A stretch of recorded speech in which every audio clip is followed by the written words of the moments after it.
want to teach you how tithing is the first step to enter into godly prosperity. और मैं आपको ये सिखाना चाहता हूँ कैसे दशमांश पहला कदम है परमेश्वर की ओर से जो समृद्धि आती है उसमें कदम रखने के लिए. This is not a nice message that I've heard a YouTube teaching. This is my life. I'm teaching you what I'm living.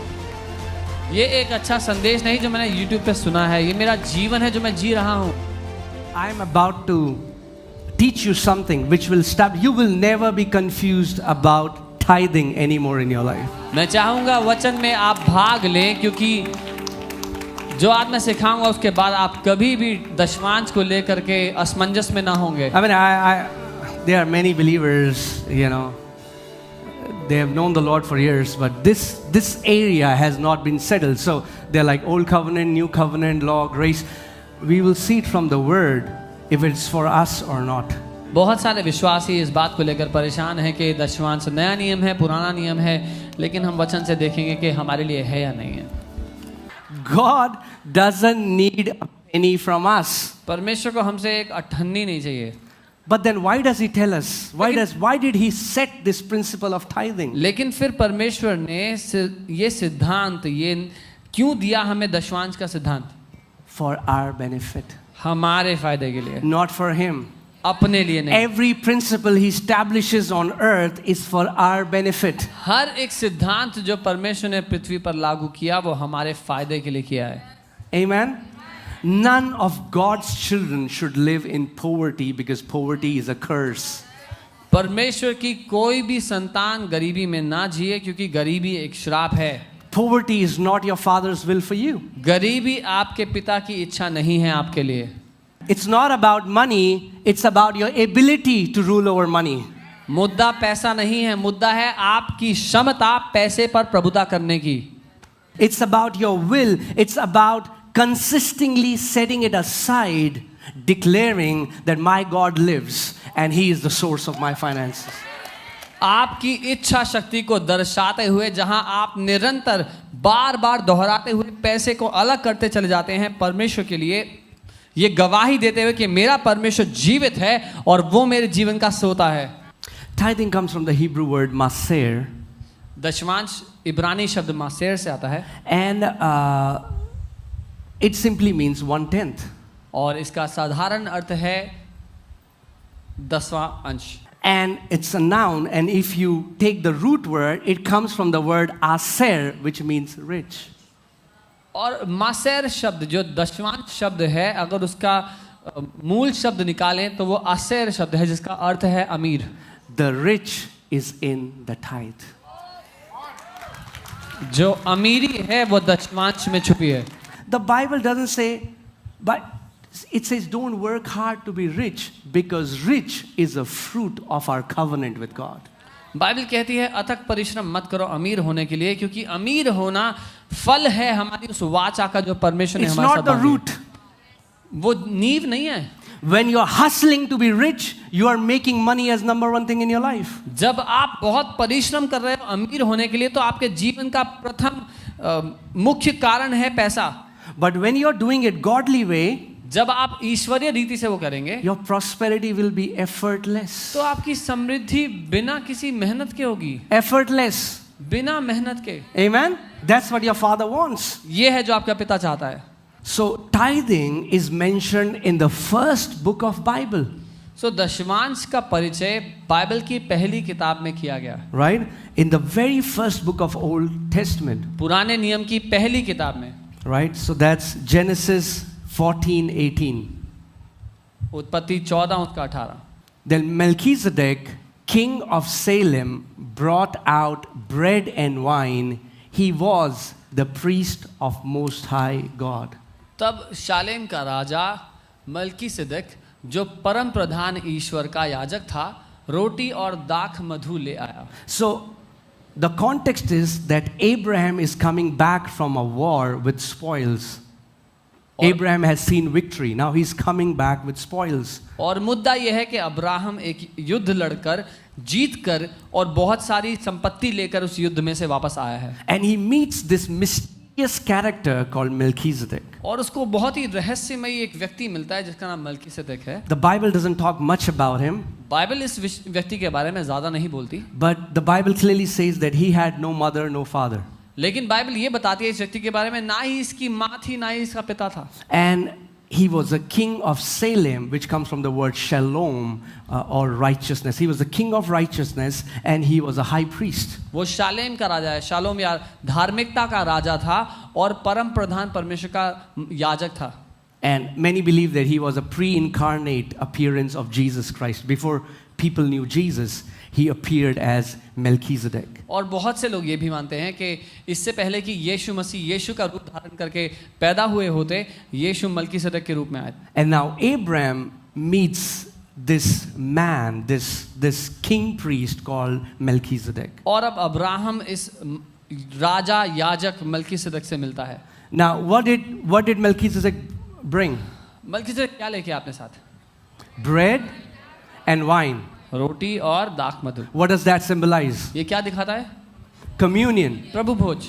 On the night Jesus was betrayed, he took bread and wine and said, "Eat, this is my body broken for you. Drink, this is my blood shed for you." जिस रात को यीशु को धोखा दिया यहूदा ने, उस रात यीशु ने अपने चेलों को रोटी दी, कहा खाओ ये मेरी देह है, और दाख मधु दी, कहा पियो ये मेरा लहू है नई वाचा का.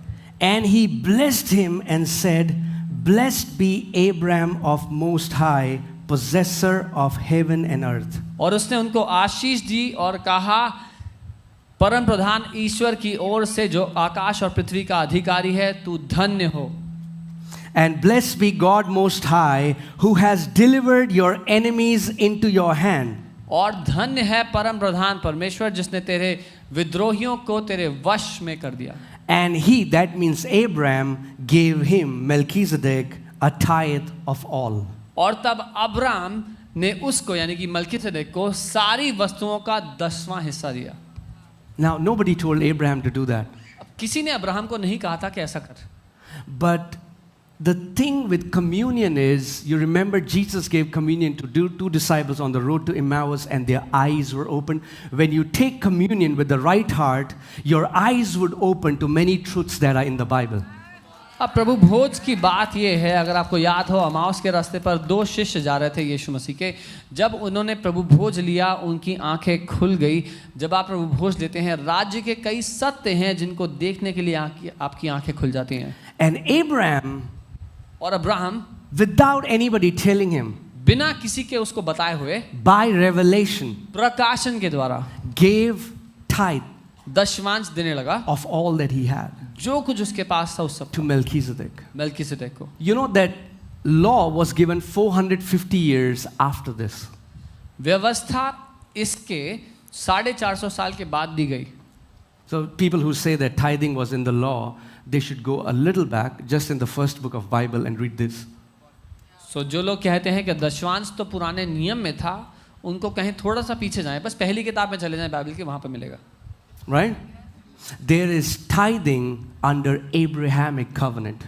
अब्राहम के साथ जो परमेश्वर की वाचा थी, वहां पर हम दशमांश को देखते हैं. And because nobody told Abraham, but he got revelation, the motivation for him to give was faith. और क्योंकि अब्राहम से किसी ने ये बात नहीं कही, उसने प्रकाशन से जान लिया और दशमांश दिया, तो एक ही प्रोत्साहन था उसके देने के पीछे, वो था विश्वास. Amen? So what happened when Abraham met Melchizedek? So क्या हुआ जब अब्राहम मलकीसेदेक से मिला?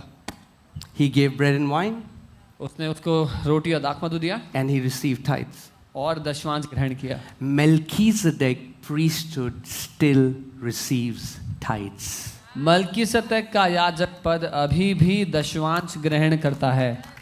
Tithing in the new covenant should never be motivated out of religious obligation.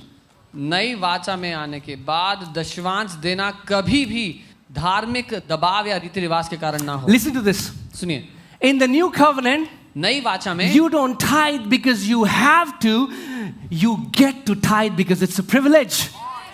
नई वाचा में आपको दशमांश देना पड़ेगा नहीं, लेकिन देना एक सौभाग्य है क्योंकि हम परमेश्वर को दे रहे हैं.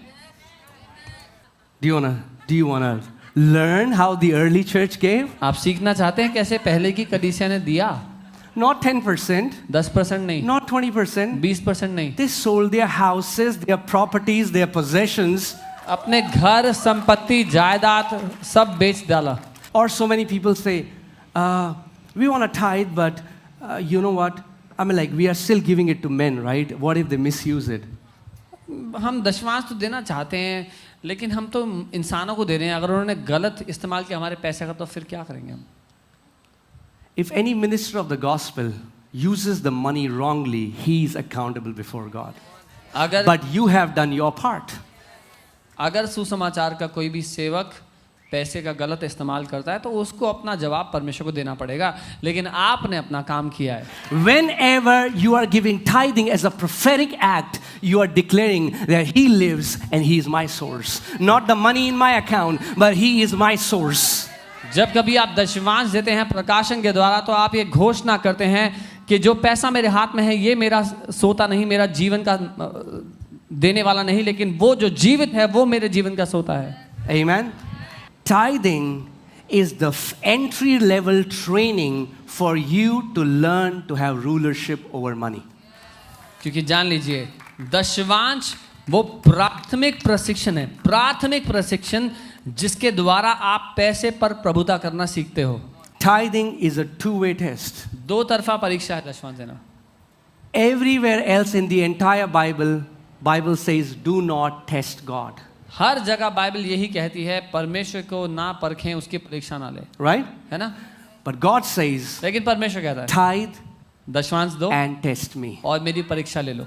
This is the only one area in the Bible where God said, if you do it, you can test me. एकमात्र क्षेत्र है ये बाइबल में जहां परमेश्वर ने कहा कि ऐसा करके तुम मुझे परख सकते हो. And it's a two-way test. और ये दो तरफा परीक्षा है. It proves the faithfulness of God, integrity of God that is written word. ये साबित करती है परमेश्वर की विश्वास योग्यता और उसकी खराई जो उसके वचन में लिखी है. Second part, दूसरा, it tests your faithfulness. ये परखती है आपकी विश्वास योग्यता उसकी ओर.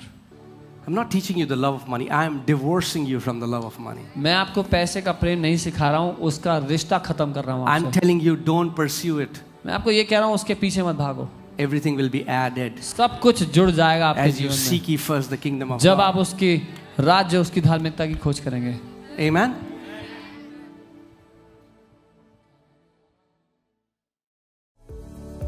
Thank you for tuning into today's video. We hope this video has blessed you. Please share it with your friends and loved ones. Make sure to subscribe to our channel, like and press the notification bell. This will keep you updated with our latest sermons and teachings. Thank you. आज की video को देखने के लिए धन्यवाद. हमें विश्वास है कि इस वीडियो ने आपको आशीषित किया है. इसे अपने परिवार और प्रियजनों के साथ बांटें और हमारे चैनल को सब्सक्राइब करना ना भूलें, जिससे कि आपको हमारे आने वाले सर्मन्स और शिक्षाएं मिलती रहें. धन्यवाद.